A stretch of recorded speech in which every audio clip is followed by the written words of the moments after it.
Truth about my son's death. Hi everyone, my name is Jenna. I have a 9-year-old girl named Anne and a 7-year-old boy named Nathan. I just had a really hard time after my 7-year-old son Nathan passed away.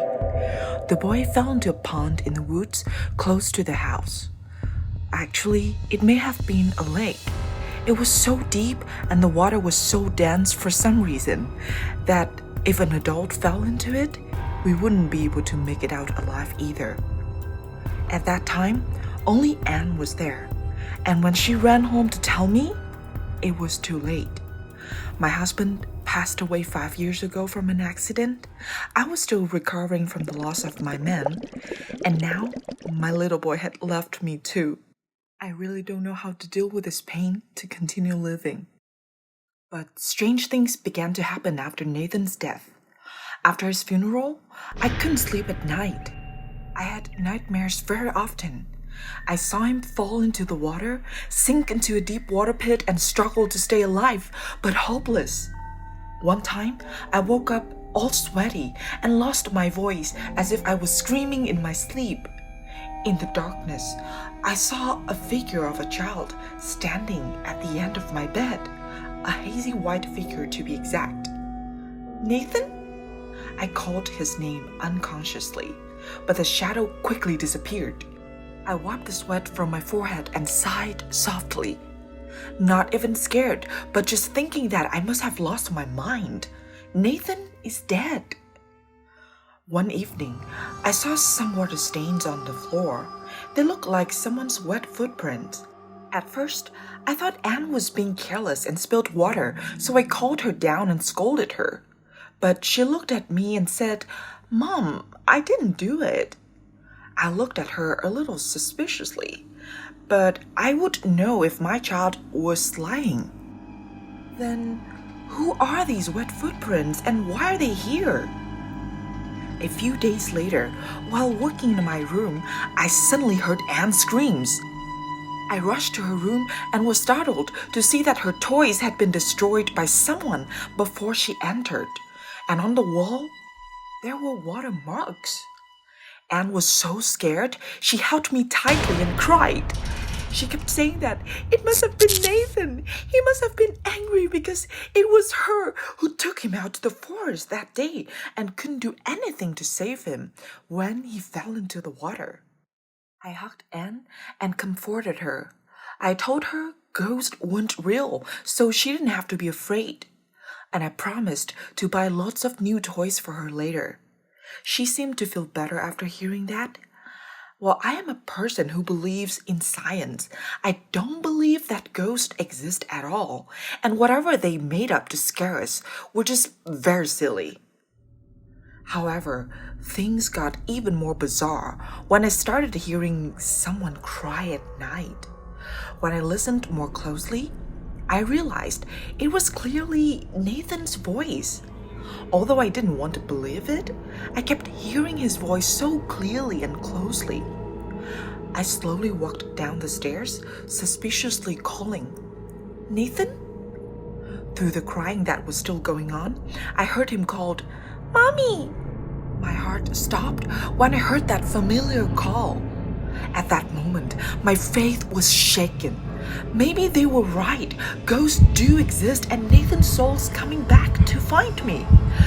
Just as I was about to speak up, the stair lights came on, and Anne stood at the top of the stairs, looking at me questioningly. "What are you doing there, Mom?" The crying suddenly stopped. I looked around confusedly. The living room was still quiet. There was no sign of anyone. Could I have been wrong? It's nothing, honey." At that moment, suddenly I felt a chill breeze in the house. I saw someone grabbed my daughter's hair, pulled her backward, and then immediately pushed her. She screamed loudly before falling down the stairs. I panicked and reacted to catch her. Fortunately, I was below, so I was there when she fell. I was so scared. I held Anne in my shaking arms, and she was even more terrified. I picked Anne up and carried her back to her room. She was still very scared, so I had to stay with her for a long time to get her back asleep. When Anne was fast asleep, I kept thinking about the cry that I just heard. I thought maybe it was because I missed Nathan so much that I had some kind of illusion. But what was it that I had just witnessed with my own eyes? If it really was Nathan's ghost, then why would he do that? I opened my laptop to work, hoping to forget what just happened. Then suddenly, I felt the urge to take out my phone and check the cameras in the house for the past few days. I was shocked because of what I saw. The broken toys did not fall by themselves. Anne had broken them by herself, but the wet handprints and footprints on the wall and the floors were not made by hers. The water stains on the floor naturally appeared one after the other, as if they were caused by an invisible person. I suddenly felt chilled all over my body. What the hell is going on? The next morning, when I went to Anne's room to check on her, she wasn't there anymore. And when I looked out of the window, I saw her walking in the direction of the woods. I quickly ran downstairs, following her.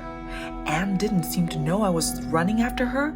She walked very fast, like someone was pulling her. I remember this path.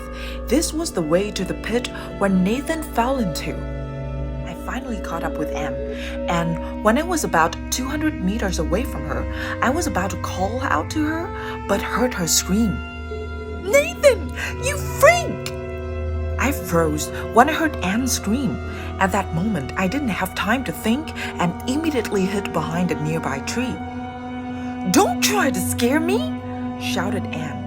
"You can't blame me for pushing you. You're such an obnoxious bastard. You have always been the favorite in this family. Since Father's death, Mother cherished you even more. Your toys are always more than mine. Mom does everything you want. I hate you!"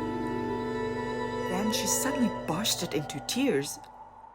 "Nathan, I'm so sorry. I didn't mean to push you. I didn't know the pit was that deep and dangerous. Nathan, I'm sorry. I didn't hate you. I loved you." She just stood there, crying, and I was dumbfounded and crying too. I couldn't hear anything. When I saw Anne return home, I waited and followed her carefully, my heart filled with anger and pain. It's been 2 days, but I'm still not over the shock of everything. I avoided Anne and ignored whatever she said. I don't know what to do now. Please help me, guys.